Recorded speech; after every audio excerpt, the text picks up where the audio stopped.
여러분들이 그 LSTM이라는 단어도 좀 들어보셨을 거예요. RLN 대신에. 뭐 자주. 그래서 시계열 데이터를 처리하는. 그래서 이것은 뭐 롱, 숏텀 메모리라고 하는 LSTM이 또 과연 무엇인지 한번 개념적으로만 살펴보도록 하겠습니다. 가장 기본적으로 RNN 구조에서의 문제점들은 무엇이냐 하면 시계열 데이터를 다루기 때문에 인풋의 길이가 길어요. 그래서 학습을 하는 것이 쉽지 않습니다. CNN에 비해서. 그래서 실질적으로는 좀 그 성능도 그렇게 많이 나오지 않는 이유가 그런 것이고, 이게 데이터가 길어지게 되면 제가 여기서는 어떻게 AN 뉴럴 네트워크나 또 딥러닝 학습이 되는지에 대해서 설명을 드리지 않았지만, 뭐 백프로퍼게이션이라든지 뭐 이런 거에서 여러분들이 한번 단어 정도는 기억하셔야 될 것이, 이것이 vanishing하거나 explode 하게 됩니다. 그게 길어지면 뭐 그레디언트를 계산하고 그러고 뭐 프로퍼게이션 되고 뭐 이런 말들이 있는데, 그렇기 때문에 시계열, 특히나 인풋이 긴 시계열 데이터인 경우에 학습이 잘 되지 않는, 우리가 생각하는 그 그레디언트 미분의 그레디언트 기반의 계산을 하면, 그래서 RNN 구조가 아이디얼리는 뭐 히든 스테이트라든지 레이턴트 스페이스 또는 거기에서 다이나믹스를 레프레젠트 할 수 있는 좋은 프레임이긴 하지만 학습이 잘 되지 않는 단점이 있었습니다. 그것을 극복하기 위해서 LSTM이라는 뭐 셀이라고 할까요? 이러한 것들이 고안이 되었고, 그 내부적으로는 이렇게 디자인이 되어 있습니다. 그래서 저는 여기서는 이 내부적으로 이런 것들이 또 어떻게 동작하는 전혀 설명할 계획이 없고, 여러분들이 기억했으면 좋겠는 것은, 이것은 우리로 치면 꼭 트랜지스터 또는 뭐 게이트 같이 온오프를 한다 정도로만 생각을 하시면 좋을 것 같습니다. 그래서 필요한 정보가 멀리 떨어져 있어도 이렇게 전달이 된다라고, 뭐 그런 것이 고안되었다 정도로만 생각하시면 좋을 것 같습니다. 그래서 기본적으로 그 타임 시리즈 데이터를 여러분들이 해서 한번 구조를 짜고 싶으면 RNN도 좋고 LSTM도 좋은데, 대부분은 LSTM 셀 구조를 써서 활용하는 것이 더 일반적이다 정도로만 생각하시면, 뭐 일반적이다, 뭐 성능이 더 좋을 수 있다라고 정도 생각하시면 될 것 같습니다. 자, 그래서 이번 저희 튜토리얼에서도 LSTM을 가지고 시계열 데이터를 어떻게 뭐 클래시피케이션하고 프리딕션 하는지 살펴보도록 하겠습니다. LSTM 시계열 데이터에서 이제 구조를 여러분들이 잘 이해를 하셔야 되는데, 어, 이런 경우가 많을 것 같습니다. 저희가 이렇게 시계열 데이터가 지금 이렇게 쭉 시계열 데이터가 이제 인풋으로 들어오는 것이고, 저는 했지만 이것을 뭐 예를 들어서 여기에 뭐 100개의 데이터 포인트로 윈도우로 청크를 자르는 거죠. 그리고 그 각각이 스테이트로 들어가고, 이 스테이트에 다이나믹스가 있고, 이것을 기반으로 어떤 뭐 결론을 내리는 구조로 보면 될 것 같습니다.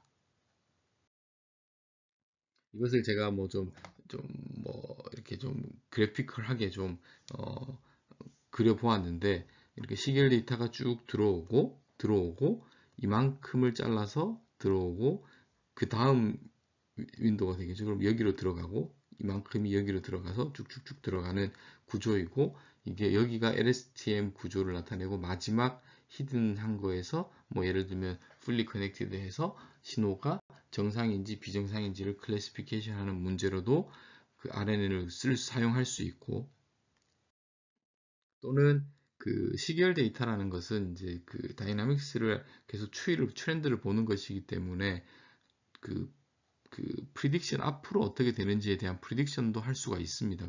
하는 것은, 아이디어는 뭐냐 하면, 이만큼을 인풋으로 가지고 우리가 이제 트레이닝 데이터셋을 가지고 사실 모든 시계열 데이터가 이만큼 있다고 하겠습니다. 그러면 여기도 알고 있는 거예요. 근데 우리가 여기까지만 인풋으로 주고, 알고 있는 이것은 이제 앞으로 아웃풋이겠죠. 그래서 여기로 옮겨 놓겠습니다. 그러면 이만큼의 정보를 가지고 레이턴트 스페이스를 가지고 와서 여기서 예측되는 값과 이것을 리그레션을 하는 거예요. 리그레션을.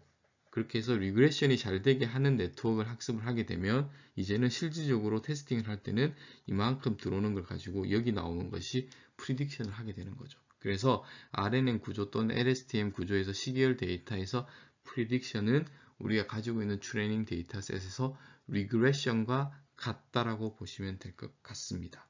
그래서 저희는 이런 예시를 가지고 프리딕션을 한번 실제로 구현을 해보도록 하겠습니다. 그래서 저희가 가지고 있는 예시는 텐서플로우에서 이제 LSTM을 가지고 할 텐데 어떤 그 회전체에서의 그 가속도 데이터를 가지고 다음 여기를 예측하는 것을 해보도록 하겠습니다. 그러기 위해서는 이것은 리그레션 문제라고 했고 이렇게 타임을 윈도잉을 또는 청크 또는 스텝을 한 다음 이것을 가지고 여기에 들어오는 것을 예측하는 구조로 보시면 되겠습니다. 여기가 임플리멘테이션을 하는 곳에 가장 중요한 그림인데 무엇이냐, 제가 보면 그 인풋 사이즈를 100으로 했습니다. 그건 뭐냐면 100개의 데이터 포인트를 하나의 윈도우 사이즈로 보고 거기다 넣는 거고, 그 다음 또 100개 이렇게 쭉 해서 100개 100개, 그럼 이 100개의 데이터를 몇 개를 볼 거냐, 25개의 스텝으로 보겠습니다. 그러면 총 시계열 데이터 학습에 들어가는 그 인풋에서의 총은 100 곱하기 25가 되겠죠. 2500개의 데이터 포인트를 보고 여기 사실은 여기죠. 여기가 여기로 왔습니다. 그러면 몇 개죠? 100개의 데이터 포인트를 프리딕션 하는 문제로 한번, 자 이제 항상 제가 얘기하지만 이렇게 여러분들 할 때는 그 쉐입이 중요합니다. 여러분들이 코딩을 할 때는.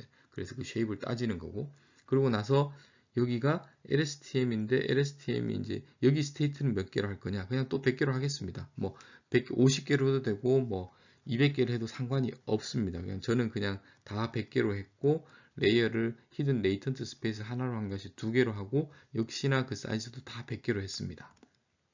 됐죠? 그리고 나서 이것은 끝까지 와서 여기라는 것은 모든 데이터가 다 지금 여기까지 여기에 컴프레스 된 거예요. 이걸 가지고 리그레션 문제를 푸는 겁니다. 됐죠? 어떻게? fully connect를 통해서. 그래서 여기도 100개, 그리고 아웃풋도 또 100개인 거죠. 자, 이제 구조가 이해가 되셨죠? 여기는 그 RNN 또는 LSTM 구조를 통해서 모든 시계열 데이터의 정보가 여기에 함축되는 것이고, 그것을 기반으로 리그레션 또는 프리딕션을 하는 구조. 여기는 fully connected로 보시면 될 것 같습니다. 그래서 정확하게 이 구조를 implementation 할 것이고, 여러분들이 보셔야 될 것은 사이즈가 인풋의 데이터 포인트가 100개가 25개가 있는 2500개의 데이터 포인트입니다. 그래서 이제 LSTM 셀을 가지고 모델을 빌드업을 해야 되는데 이 구조를 정확하게 코딩을 하면 되는 거예요. 근데 이게 답니다. 이게 단 거예요. 그래서 보시면 인풋은 우리가 스텝 25개 그리고 100개 됐죠? 그리고 LSTM은 100개, 그리고 LSTM 두 번째 레이어는 또 100개, 그 다음은 이제 요거겠죠. 요거. 그러면 덴스넷으로 히든 레이어 100개, 그 다음 아웃풋도 덴스로 아웃풋은 100개. 끝입니다. 됐죠? 그리고 차이점이 있다면 요 부분인데, 요 부분은 뭐냐 하면 이제 여러분들이 보시면 이 첫 번째 거에서 두 번째는 모든 것이 다 전달이 되죠. 그것은 true라고 하면 되는 것이고, 끝단에 가면 여기서는 여기로 올라가는 것이 아니라 가장 끝단의 것만 다음 히든 레이어로 가니까, 그래서 요것을 쓰지 않은 겁니다. 그래서 요 차이가 있다는 것만 확인하시면 될 것 같아요. 됐죠? 그래서 여기서 스텝이라는 것은 25개를 표현하는 것이고 나머지는 전부 다 제가 100으로 다 세팅을 했습니다. 그리고 어떻게 옵티마이저를 하고 로스 펑션을 디파인 할 것이냐, 제가 프리딕션은 리그레션과 같다고 했죠. 그래서 이러한 민 스퀘어 로스를 쓰겠습니다. 그리고 뭐 자주 하는 애덤 오퍼미저를 쓰고, 그래서 네트워크에 대해서 학습을 하는 데 있어서는 옵티마이저 또는 로스 이런 것들을 디파인을 해 주었습니다. 이제 이렇게 해서 이제 이것을 가지고 인풋을 가지고 한 다음 스텝에 윈도우의 100개의 데이터 포인트 예측을 한 겁니다. 그래서 지금 파란색은 저희가 뭐 그라운드 추를 쓰고 빨간색, 붉은색으로 프리딕션을 한 겁니다. 그러면 100개만 할 수 있느냐? 더 하고 싶죠, 사실은 이렇게. 그럼 어떻게 해야 될까요?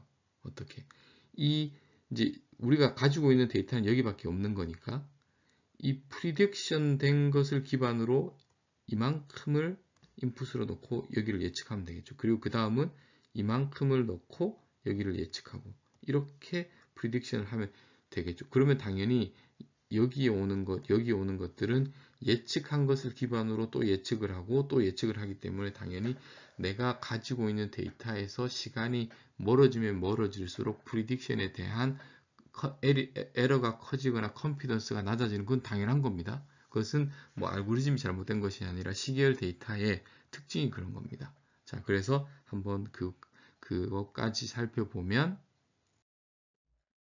이렇게 여기는 이제 하나처럼 보이지만 사실은 이렇게 예측이 됐다는 것을 알 수 있고 시간이 멀어지면서 여기 보면 에러들이 더 커지는 거죠. 이것은 자연스러운 결과입니다. 예, 그래서 그 RNA에 대한 개념적인 것들이 어떻게 되는 것이고 뭐 히든 레이어 또는 레이턴트 스페이스에 대한 개념 그리고 거기에서의 다이나믹스가 들어가는 것 그것이 RNN이고 시계열 데이터를 처리하기 위한 RNN의 좀 그 데이터 시계열 데이터의 개수가 커짐으로써의 좀 그 제약 조건들이 있어서 새롭게 고안된 것이 또는 추가적으로 또 고안된 것이 LSTM 구조라고 보시면 될 것 같습니다. 그래서 여러분들과 진동 신호를 신호를 가지고 LSTM을 구현해 보았고 그렇게 해서 LSTM으로 프리딕션을 한번 여러분들과 함께 살펴보았습니다. 예, 여기까지 하겠습니다.